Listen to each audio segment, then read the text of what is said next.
Hello and thank you for tuning in to Noire Histoir. I'm Natasha and today I'll be discussing the assassination of Fred Hampton. The details may differ, but the story of Fred Hampton is unfortunately not uncommon. Fred Hampton is one in a long list of black activists murdered during the turbulent 1960s.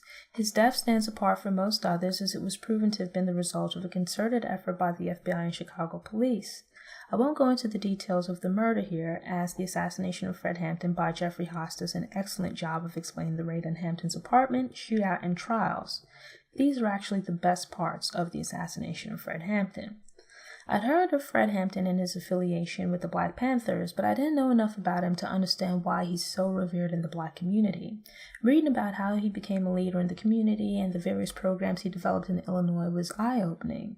That Hampton accomplished so much at a young age and within a short space of time is admirable. It was also saddening to imagine what he might have achieved had he lived a long life. Imagine having the awareness and drive as a student to push for the hiring of more black teachers. Hampton's outspokenness and powerful public speaking skills helped him stand out. This brought him to the attention of local community leaders and the NAACP and Black Panther, but it also landed him on the FBI's Key Agitator Index. In some ways, the story of Fred Hampton's activism is also the story of the progression of the civil rights and black power movement. Hampton started out as a grassroots local organizer and then became involved with the traditional nonviolence movement.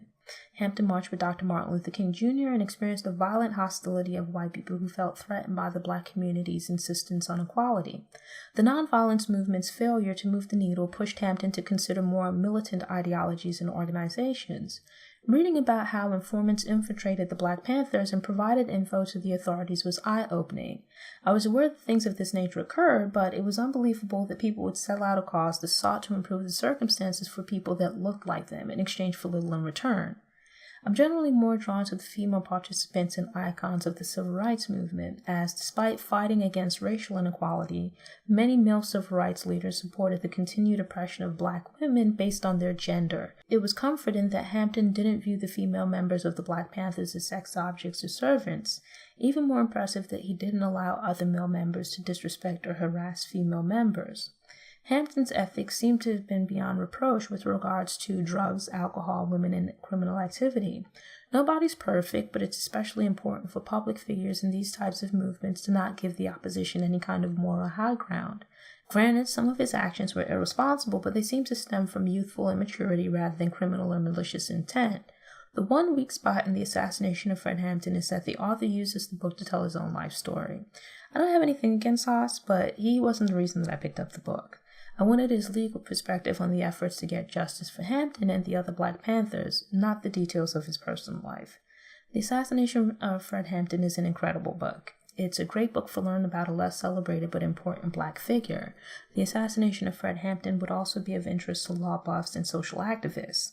The content is too violent for young children, but Hampton's youth activism could motivate teens to become involved in their own communities. Thanks again for tuning in, and I hope you return to watch future episodes. For more information about Noire Histoir, visit the Noire Histoir website. There you'll find text, video, and audio for each episode all in one place. Subscribe to the Noire Histoir newsletter to get fresh content delivered straight to your email inbox. You can also subscribe to the Noire Histoir YouTube channel for videos. If you're enjoying the content but would prefer to listen to audio, you can subscribe to the Noire Histoir podcast via iTunes, Apple Music, Stitcher, Spotify, Google Play, and SoundCloud. If you subscribe, please also take a few minutes to rate and review the show in iTunes. Follow Noire Histoir on Facebook, Instagram, and Pinterest. Enjoy the rest of your day.